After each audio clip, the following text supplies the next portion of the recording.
The first night I realized my husband was drugging me, I was already lying awake, staring at the ceiling, counting my breaths so he would not hear my fear. I felt the mattress sink beside me. I smelled the pills before I heard the glass. And in that silence, something inside me broke open. The man I trusted with my life was not losing control. He was calculating it, calculating how much he needed, calculating how long I would disappear, calculating how helpless I had to be. But what he never considered, what he could not imagine, was that one night I did not swallow the pills. I held them under my tongue. I stayed conscious. And what I witnessed in those minutes gave me the one thing he thought I would never have. Control. If you have ever trusted someone who harmed you quietly, stay with me. Do not listen for comfort. Listen for precision. Because this is not a story about fear. It is a story about patience, about restraint, and about what happens when someone mistakes silence for weakness. My name is Alina Moreau, and I am 36 years old. I used to believe that the most dangerous thing a person could lose was love. I was wrong. The most dangerous thing to lose is certainty. The quiet confidence that the person sleeping beside you would never deliberately harm you.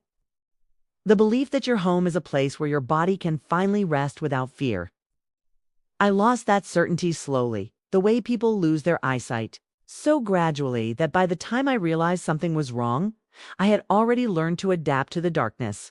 I met my husband, Caleb, 11 years ago at a charity fundraiser held inside a converted warehouse downtown. The lights were soft and amber, the kind meant to make everyone look kinder than they really are. Caleb stood near the bar, sleeves rolled up, laughing easily, a glass of whiskey balanced loosely in his hand. He had a way of listening that made you feel as if nothing else in the room existed. When he asked questions, he remembered the answers. When he smiled, people leaned closer.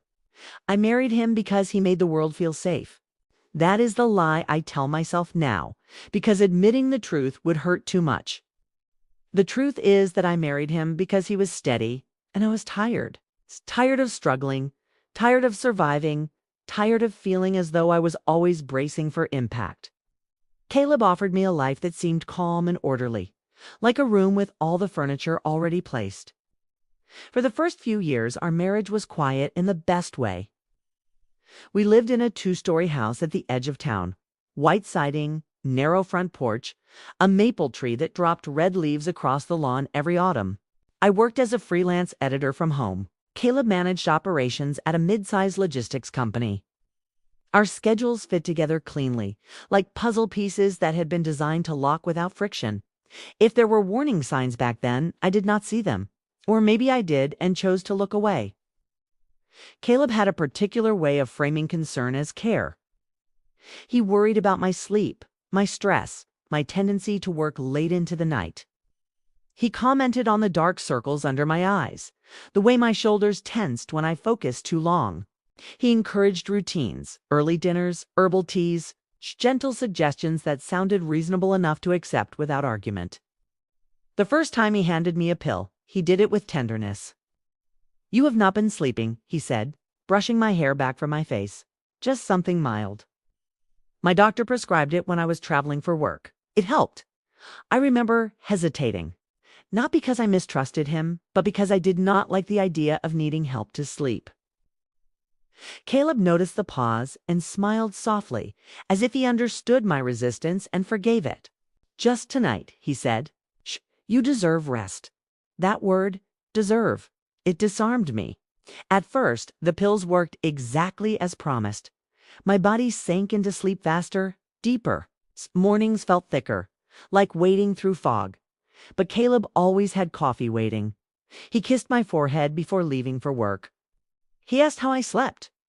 Over time, the pills became routine. It appeared beside my glass of water every night, placed neatly on the nightstand as if they belonged there.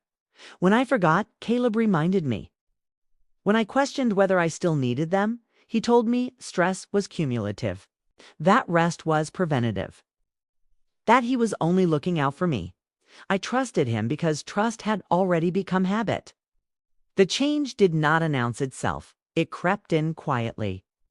I began losing small pieces of time, conversations I could not fully remember, evenings that blurred at the edges. I woke some mornings with an ache in my jaw or a soreness in my wrists that I could not explain. Caleb brushed it off. I must have slept strangely. I must have been grinding my teeth. I told myself the same. What I did not tell myself was how small my world was becoming. Caleb handled more and more of the household details. Bills, appointments, grocery orders. He insisted it was easier this way, that my mind should be free for creative work. When I pushed back, he laughed gently and asked why I was making things harder than they needed to be. That laugh became familiar. Soft, patient, slightly amused. I began to feel foolish for questioning him. After all, he had never raised his voice, never left a bruise, never done anything that could be easily named as cruelty. And yet, something inside me was shrinking. The first time I truly felt afraid was not dramatic. There was no confrontation, no accusation. It's just a single moment that settled into my bones and refused to leave. I woke in the middle of the night, my mouth dry, my body heavy, my thoughts sluggish as if moving through syrup. The room was dim, lit only by the glow of the hallway light spilling under the door. Caleb was not beside me. I heard movement, a drawer sliding open. The soft clink of glass. I tried to sit up and could not. Panic fluttered weakly in my chest, like a bird trapped under a hand. I focused on breathing, in and out, slow, controlled. Caleb returned to the bedroom carrying my glass of water. "You forgot these," he whispered. I watched him place the pills on the nightstand, his movements precise, practiced. When he turned to look at me, his expression was calm, almost tender. "Go back to sleep," he said. I did. In the morning, I told myself it was nothing. That I had imagined the fear, that exhaustion was playing tricks on me. But the feeling lingered, a thin crack running through everything I thought I knew. From that night on, sleep stopped feeling like rest. It felt like surrender. And somewhere deep inside me, beneath the fog and the doubt and the carefully curated calm of my life, a question began to form. What was my husband doing while I was unconscious? And why did he need me to be asleep to do it? The nights grew heavier. Every evening the ritual repeated itself with unnerving precision. Caleb would return from work, always calm, always composed, and place the small white pills next to my glass of water. He never forced me. He never raised his voice. Instead, he watched, almost gleefully, as I took them without question, trusting the man I had once believed loved me. At first, I tried to convince myself that it was care, concern, or some warped form of protection. I told myself that perhaps he was genuinely worried about my health, about my restless nights, but the truth was impossible to ignore. My mind had started to betray me in subtle ways. Simple things, meals, appointments, phone calls slipped through my memory like sand through fingers. I started forgetting small details. I started questioning my own reality.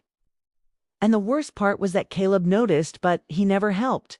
He did not comfort me. He did not apologize, simply allowed it to happen. He became more controlling. He told me which foods to eat, which clothes to wear, and even which friends were safe to keep in my life. Every decision, no matter how small, became something that required his approval or guidance. If I resisted, his patience never snapped. It was worse than anger. It was the icy silence that followed, the subtle shift in tone that made me feel like even breathing wrong was a crime. One evening, I decided to skip the pills. Just one night. I wanted to see if I could sleep naturally. I lay in bed, counting the minutes, listening to the clock tick louder than it had ever ticked before. Hours passed, but Caleb returned as usual, quietly placing the pills on the nightstand. I pretended to take them, slipping them into my pocket instead. The tension in the room was almost tangible, a thick fog pressing down on me. I watched him, pretending to sleep, and something in his eyes shifted when he thought I was unconscious. It was subtle, almost imperceptible, but I saw it. The next morning, he acted as if nothing had happened. His smile was calm, warm even, but there was an edge to it, a quiet knowing that unsettled me. My suspicion was growing, but I still could not articulate it. I still could not confront him. To do so would be dangerous. Caleb's manipulation extended beyond the pills. He would move things in the house subtly, rearranging furniture or hiding small personal items, and then accuse me of being forgetful. "Did you forget where you put this again?" he would ask, a soft smile on his lips, a mocking tone hidden beneath the warmth. Each time I felt my mind unraveling just a little more. Each time I doubted myself a little more. The sense of control he held over me intensified in the smallest ways. The light switch in the kitchen, the placement of my coffee mug, the positioning of my favorite chair all became measures of obedience. If I resisted, he would not punish me overtly. He did not have to. I punished myself. I walked on eggshells, carefully observing his every gesture, every glance, every tone of voice. I began to notice patterns in his behavior, terrifying ones. The pills were always the same brand, the same dose, and he never left the house without checking that they were taken. Sometimes he would leave late at night, claiming urgent work meetings, but I knew better. I had begun to catch glimpses of his true nature, the way he would linger by the hallway doorway, watching me sleep, or the soft tapping of his fingers on the nightstand when he thought I was dreaming. My frustration grew alongside my fear. I felt trapped in my own life, trapped in my own home. I could not confide in friends or family. How could I explain this? How could I admit that my husband, the man everyone admired for his charm and composure, was slowly eroding my sense of self? People would not believe me. They would say I was imagining it. They would say I was overreacting. Caleb's arrogance grew with each passing day. He started testing my limits more deliberately. One evening, he deliberately left the pills in a different container, watching carefully to see if I noticed. When I hesitated, he simply said, "I thought you liked a little change in routine. Variety is good for you." His smile was warm, but his eyes glinted with something predatory. I began keeping a journal in secret, recording the nights, the doses, the feelings of disorientation. Writing became my anchor, a way to preserve the fragments of my mind that Caleb seemed determined to steal. But even then, fear made my hands shake. If he found it, he would accuse me of paranoia, of disloyalty. I had no proof, no way to fight him openly. There were moments when I felt a flicker of rage, brief and consuming. When he laughed softly at my forgetfulness, when he corrected me with condescending patience, when he suggested that I could not manage the simplest things without him, I wanted to scream, to throw something, to make him see that he could not control me completely. But the fear was always stronger. I could not risk the consequences. And then there were nights when I lay awake, listening to him sleep, and imagined the worst.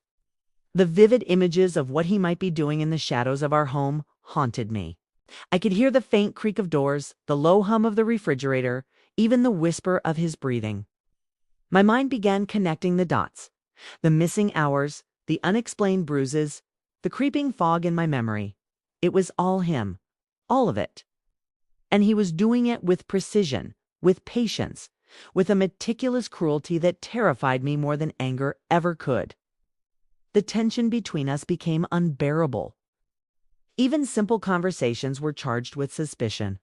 He would ask about my day, and I would answer cautiously, aware that any misstep could be twisted into evidence of incompetence or irrationality.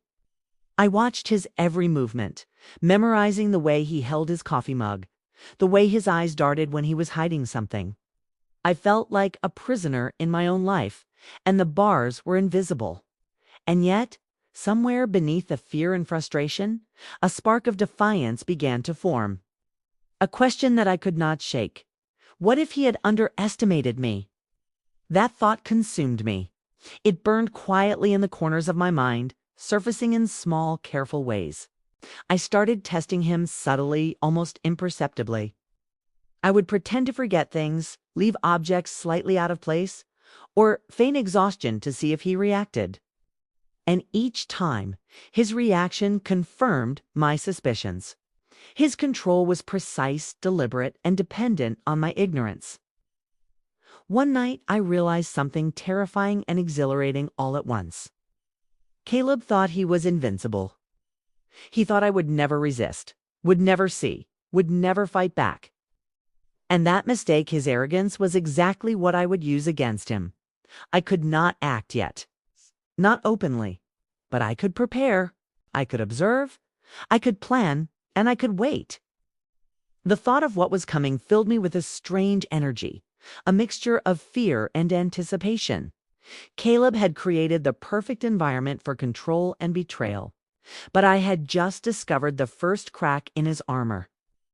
And I knew deep down that when the time came, he would not see it coming, because the Alina he had built his control around was no longer the woman who would quietly endure. She was ready to fight back. It happened on a night that began like any other. The house was quiet, too quiet. Even the wind outside seemed to pause, as if holding its breath, waiting. I had returned from a late editing session, exhausted but alert, my senses sharper than they had been in months. Something inside me had shifted. I could no longer pretend that I was helpless. I could no longer tolerate the slow erosion of my life, the deliberate manipulation, the calculated fear.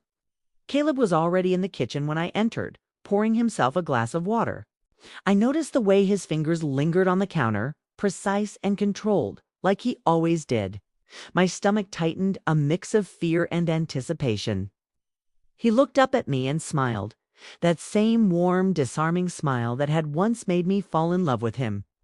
But now it felt like a mask, a costume worn to conceal something darker. "Long day?"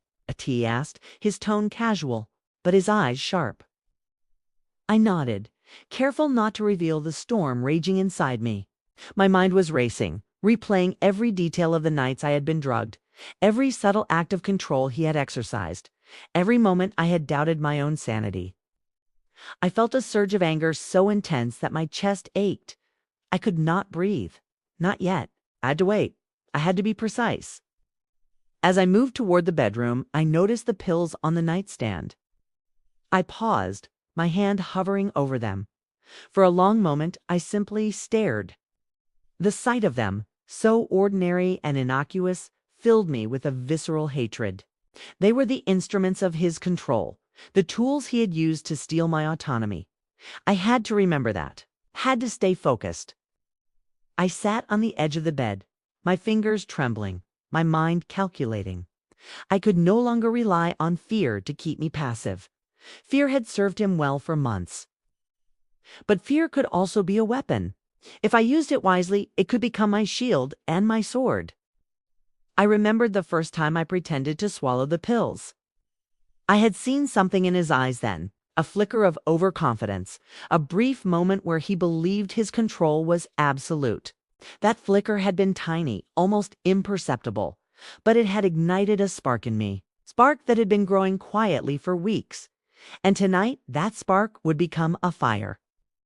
The plan formed slowly, carefully. I could not rush. He was meticulous, and any mistake would cost me everything. I would have to observe him, study his routines, understand his psychology as intimately as he understood mine. I would need patience. I would need courage, and I would need to exploit the arrogance that had always been his greatest weakness. I thought about the moments when he had laughed at me, corrected me, controlled me with a calmness that was almost surgical. Every single one of those moments became ammunition in my mind. Every slight, every manipulation, every whisper of condescension fueled my determination. I began to feel a clarity that I had not experienced in years. My fear was no longer paralyzing. It had transformed into a sharp, focused intent. I made a silent vow. No longer would I be passive. No longer would I allow him to dictate my life. I would reclaim my autonomy, my power, my dignity, and I would make him understand in the most undeniable way that his control had limits, that he had underestimated me. I spent hours that night watching him, listening to his breathing, noting the rhythm of his movements. Every creak of the floorboard, every shift in his posture became data, evidence of patterns I could exploit. I realized that the very predictability of his behavior was his greatest vulnerability. His confidence, his meticulous control, made him blind to the possibility that I could anticipate his actions, manipulate them, turn them against him. By the time I lay in bed pretending to sleep, my mind was racing with possibilities. I visualized each step, each reaction, each outcome. I imagined the moment of confrontation, the look in his eyes when he realized that I was no longer a passive participant in his game. The thought made my pulse quicken, a mixture of fear and exhilaration coursing through me.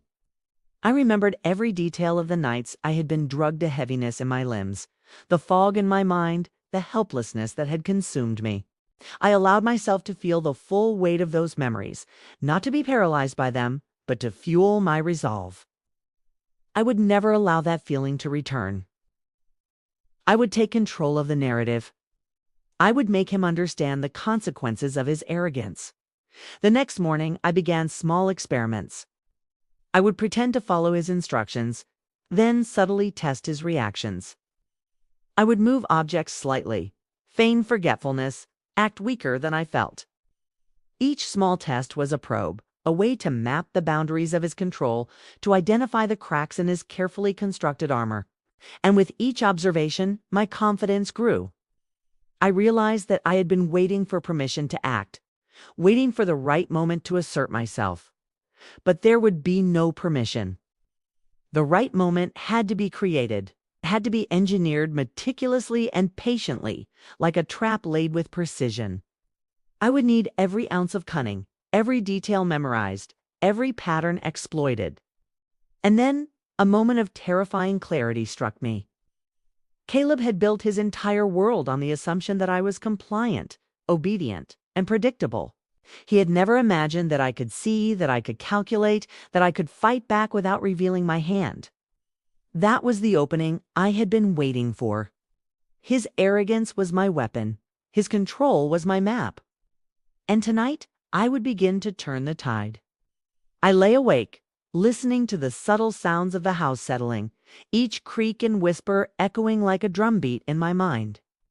The wind outside whispered against the windows, as if encouraging me, reminding me that the world could shift in an instant if one had the courage to act. I felt a surge of adrenaline, a clarity that sharpened my senses and steadied my resolve. By the time the first light of dawn seeped through the curtains, I had made a decision. I would no longer wait. I would no longer pretend. I would no longer allow fear to dictate my life. The Alina, who had been passive, who had tolerated betrayal and manipulation, no longer existed. In her place was someone alert, calculating, relentless. Someone who had endured, observed, and learned. Someone who had finally understood that the greatest power lies not in force, but in patience, precision, and timing. And I would use that power to reclaim everything that had been stolen from me. Caleb, unaware of the storm gathering quietly within me, continued his morning routine. He believed his control was absolute. He believed I would continue to comply, to sleep, to be docile. He could not have been more wrong. Because from this moment forward, I was no longer a victim. I was a strategist. I was a predator. And he was about to discover that every carefully calculated move he had made over the years could be turned against him, with a patience and precision he would never see coming. The first rule I gave myself was simple. I would not rush. Rushed decisions were emotional. Emotional decisions were sloppy. Sloppy decisions were how people like Caleb survived. He thrived on chaos that he controlled. I would give him none. Instead, I would give him precision. My plan did not begin with confrontation. It began with silence, with observation, with letting him believe that nothing had changed, even as I quietly dismantled the foundation he stood on. Every night, I continued the performance. I took the pills from the nightstand. I lifted the glass. Black swallowed. Or rather, I made him believe I did. I learned how to hide the tablets beneath my tongue, how to let my throat move convincingly, how to chase the motion with water so it looked natural. I practiced in front of the mirror during the day, studying my reflection like an actress preparing for the role of her life. The role of a woman he still controlled. Inside, my heart hammered every time. One mistake would be enough. One slip of the tongue, one wrong expression. But Caleb never questioned what he believed was already owned. His confidence made him careless. And careless men leave trails. Once the pills were no longer clouding my mind, everything sharpened. I noticed details I had missed before. It's the way he locked his phone even inside the house. It's the way he angled his body when he thought I was asleep, always positioning himself between me and the door. The way he monitored my sleep with subtle checks, standing still beside the bed, listening for my breathing to deepen. I pretended not to notice. During the day, I began gathering evidence, quietly, methodically. I photographed the pill bottles when he was at work. I wrote down dates, times, dosages, saved packaging. I searched my medical records and confirmed that no doctor had ever prescribed these to me. That discovery sent a cold, steady rage through my veins. Not panic, not fear. Rage so clean it felt almost calm. At night, I tested him. I altered the routine by minutes. Not enough to alarm him, but enough to study his reactions. I stayed up later. I woke earlier. I shifted my sleep schedule just enough to disrupt his expectations. Each time, his control tightened in response. He corrected. He adjusted. He compensated. That told me everything. Caleb did not want me asleep for my benefit. He needed me unconscious for his. The psychological dismantling came next. I began to let pieces of awareness slip through, like hairline cracks in glass. I corrected him when he tried to tell me I had forgotten something, calmly, casually, with proof. "You already told me that," I would say, looking him directly in the eyes. Not accusing, just stating. Each time, his smile froze for a half a second too long. I reclaimed small decisions. What I wore, what I ate, when I worked. When he questioned it, I did not argue. I explained slowly, rationally, as if I were the reasonable one and he was overreacting. The irony was not lost on me. I watched the uncertainty bloom behind his eyes. He had built his power on my doubt. Without it, he was exposed. But I was not finished. The most dangerous part of my plan was the hardest to execute. Letting him believe he was still winning. I continued pretending to sleep deeply. I timed my breathing. I relaxed my limbs. I allowed my body to go limp when he tested my responsiveness. I endured the humiliation of being checked, measured, assessed like an object. Because every time he did it, he gave me more information. I learned his schedule. I learned which nights he lingered longer, which nights he left the room, which nights he stayed watching. I learned how long it took for him to believe the pills had taken full effect. And then, finally, I learned what he did when he thought I was gone. The night I saw it clearly, my stomach turned to ice. He stood over me, whispering my name softly, testing for response.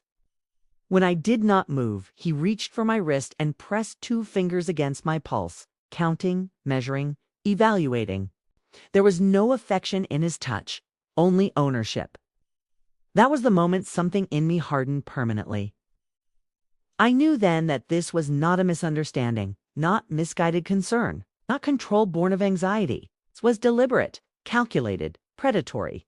The next phase required patience I did not know I possessed. I began backing up evidence outside the house, crypted files, cloud storage, copies sent to an account he did not know existed. I wrote everything down in neutral language, as if I were documenting a case file instead of my life. Dates, times, behaviors, patterns. Facts are dangerous things. I also prepared my exit, quietly. I secured my finances. I opened a separate account. I gathered personal documents. I memorized phone numbers. I rehearsed explanations in my head, not for him, but for the world, because I knew this story would need witnesses. The psychological shift was immediate and intoxicating. For the first time in months, I slept without fear, even while pretending not to. My body remembered what it felt like to be alert, to be alive. The fog lifted. The bruises faded. The confusion disappeared. Caleb noticed. "You seem better lately," he said one morning, watching me carefully over his coffee. More focused, I smiled and nodded. Rest does that. The look on his face was priceless. Behind his eyes, something twisted. Doubt, suspicion, the faintest flicker of panic. That was when I knew the balance had shifted. I was no longer reacting to him. He was reacting to me. But the final step was the most delicate of all. I could not simply expose him. I needed him to reveal himself, to confirm his actions in a way that could not be explained away. I needed him confident enough to make a mistake, so I gave him one. One night, I let him think the pills had worked faster than usual. I let my breathing deepen sooner. I let my body slacken completely, and I waited. Every nerve in my body screamed as he moved closer, as he leaned over me, as he whispered again. This time, when he reached for me, I was ready. Because I was not just surviving anymore. I was executing. And the moment he crossed the line I had been waiting for, the line he believed I would never see, I knew the trap had closed. He just did not realize it yet. Not until it was far too late. The moment arrived quietly, no dramatic music, no sudden explosion of truth. Just a soft click as the bedroom door closed behind him and the weight of his presence filled the room. I lay perfectly still. My breathing was slow, measured deep enough to convince him that the pills had done their job. My limbs were slack, my face relaxed, my mouth slightly open. Every detail was deliberate. Every second was calculated. The air felt heavier as he moved closer. I sensed him before I heard him, the faint rustle of fabric, the careful placement of his feet on the floorboards he knew so well. He believed this space belonged to him. He believed my body belonged to him. He believed the night would end the way it always did. He was wrong. He whispered my name again, softer this time, testing. When I did not respond, he reached for my wrist. His fingers pressed into my skin, counting my pulse with the clinical detachment of someone checking a machine, not a human being. Something in my chest loosened. Not fear, relief. This was it. This was the proof. This was the moment he would not be able to explain away. Let him believe he was safe. He moved away from the bed toward the dresser where I knew he kept his phone. I heard the familiar sound of the screen lighting up, the soft tap of his thumb as he unlocked it. He did not bother hiding it. He never had. He believed silence was consent. That was when I moved. I sat up in one smooth motion. The sound startled him so badly that his phone slipped from his hand and hit the floor with a sharp crack. He turned, eyes wide, face draining of color as if someone had pulled a plug. For a split second, he did not recognize me. I was not groggy. I was not confused. I was not slow. I was awake. "What are you doing?" I asked calmly. The room felt suspended in time. The hallway light cast long shadows across his face, exaggerating every flaw, every flicker of panic he could no longer hide. His mouth opened, then closed. He searched my face for weakness and found none. "You were asleep," he said finally. "No," I replied. "I was pretending." The silence that followed was deafening. I stood slowly, deliberately, letting him see that I was steady, grounded, fully present. His eyes dropped to the nightstand, to the empty glass, to the pills that should have worked. "What did you take?" he asked. "Nothing," I said. "Not tonight. Not for weeks." The truth landed between us like a physical object. He laughed then. A short, brittle sound. "You are confused. You always get confused at night." I smiled. "I recorded everything," I said. His laugh stopped. I told him what I had. The photos, the dates, the dosages, the medical records, the videos. The audio recordings of him whispering, touching, measuring. Of him admitting quietly to things he thought no one would ever hear. Each word peeled something away from him. I watched the transformation with a strange detachment. The confident husband collapsed inward, replaced by a man scrambling to regain control. His voice rose, his posture shifted. He tried reason, then denial, then anger. "You will ruin us," he said. You will ruin yourself. I took a step closer. Already ruined us, I said. I am just ending it. I watched the moment it truly hit him. Not that he had been caught, but that he had lost power.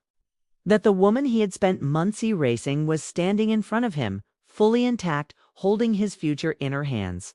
He reached for me then, not violently, desperately. I stepped back. Do not touch me, I said. My voice did not shake. Ah! That was the moment his face changed. The moment humiliation overtook arrogance. The moment he realized that there would be witnesses. That his reputation, his career, his carefully curated image would not survive what was coming. I told him to leave, not tomorrow, not after a conversation. Now he hesitated, then saw the resolve in my eyes. He grabbed his jacket, his keys, his pride already in pieces. At the door, he turned as if to say something final, something cutting, something that might still wound me. I did not give him the chance.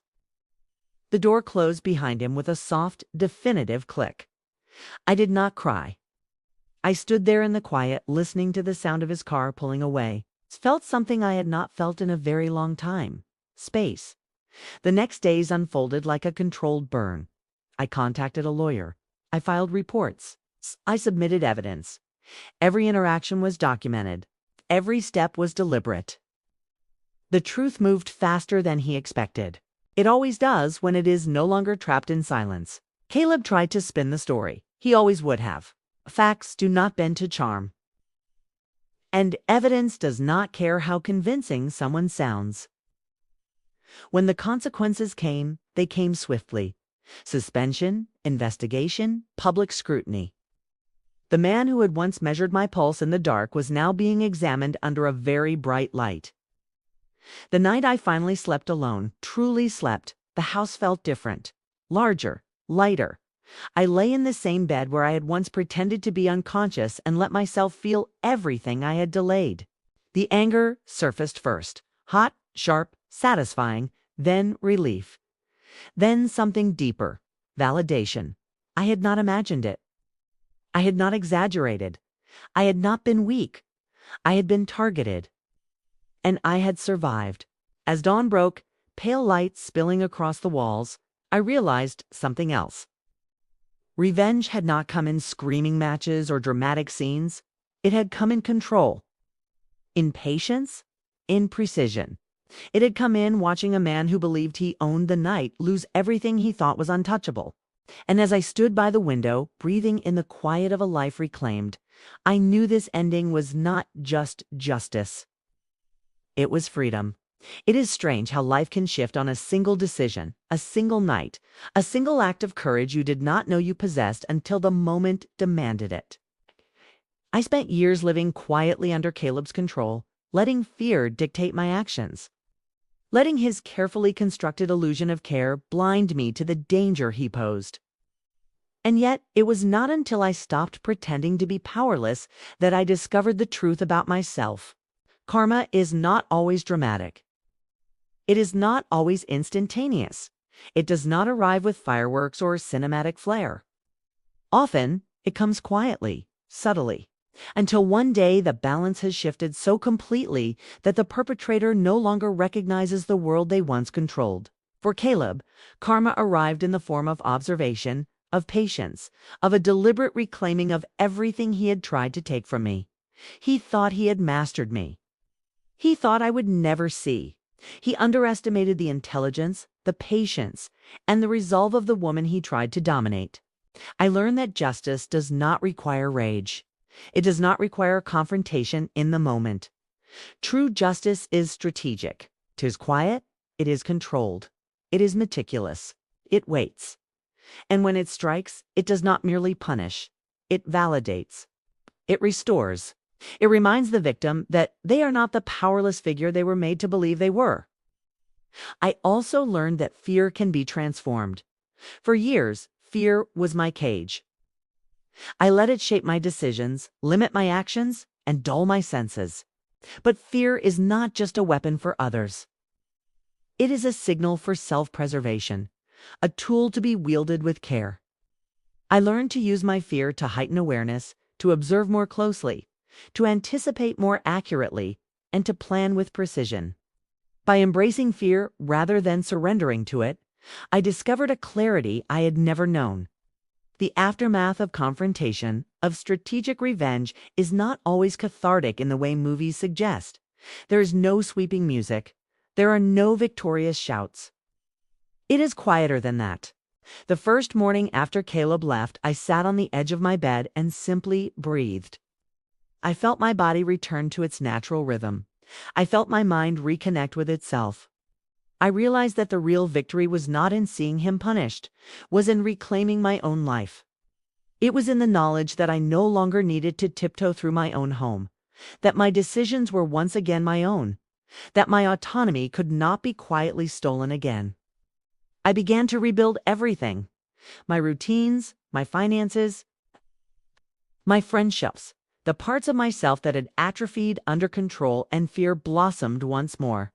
I took long walks in the mornings, feeling the sun on my face, feeling the air in my lungs. I reconnected with friends I had withdrawn from. I invested in projects I had abandoned. I allowed myself to feel aganagar, joy, anticipation, and hope. Every emotion became a reminder that I had survived and that I had thrived. Despite the darkness that had once threatened to engulf me, I do not forgive Caleb. There is nothing to forgive. Forgiveness is a luxury for those who can afford to release their anger without consequence. I cannot, and I will not. To forgive would be to diminish the lessons I learned, the strength I gained, and the clarity I now possess. His actions are a reminder, not a story of redemption. They are proof that cruelty can exist in quiet forms, that control can be subtle, that the most dangerous people often wear the softest masks. But they are also proof that no mask is impenetrable, no control is absolute, no arrogance is invincible. Revenge, when done carefully and strategically, is not about cruelty. It is about restoration. It is about balance. It is about showing the world and yourself that you are not someone to be underestimated. The satisfaction is not in causing pain, it is in reclaiming the life, the dignity, and the power that were stolen. That satisfaction is quiet, profound, and enduring. It does not fade with time because it is rooted in truth. It is rooted in the knowledge that you survived when you were supposed to fail, that you outsmarted the one who thought themselves invincible, that you reclaimed your story. Looking back, I see the transformation in myself. I am no longer the woman who once doubted her perception, who once relied on someone else to validate her reality. I am alert, aware, and unshakable. I have learned to trust myself first. I have learned to recognize subtle manipulation and act before it can take root. I have learned to listen to the small signals, the quiet truths that others dismiss. And I have learned to act with patience, precision, and purpose. I know that others may face similar battles, quiet, insidious, almost invisible forms of control and betrayal. To them, I would say this: trust your instincts. Observe, prepare, protect yourself. And when the moment comes, do not hesitate. Power is reclaimed in clarity, not chaos. Revenge, when earned, is not about rage. It is about equilibrium, validation, and the reaffirmation of your existence. This story is not about mercy. It is not about forgiveness. It is about survival, strategy, and justice. It is about the kind of patience that allows a person to observe the predator, learn the patterns, and turn them against him in a way that is precise, undeniable, and irrevocable. It is about knowing that the quietest acts of courage can become the most devastating forces of change. And as I sit now in my home, finally free, I understand the truth fully. No one can steal your power unless you allow them to. No one can dictate your reality unless you permit it. And no one can survive underestimating the resolve of a woman who has decided to take her life back. Piece by piece, night by night, observation by observation, until the balance is restored. I do not look back with regret. I do not feel sorrow for the years lost under his control. I feel gratitude for the clarity, the insight, and the strength I gained.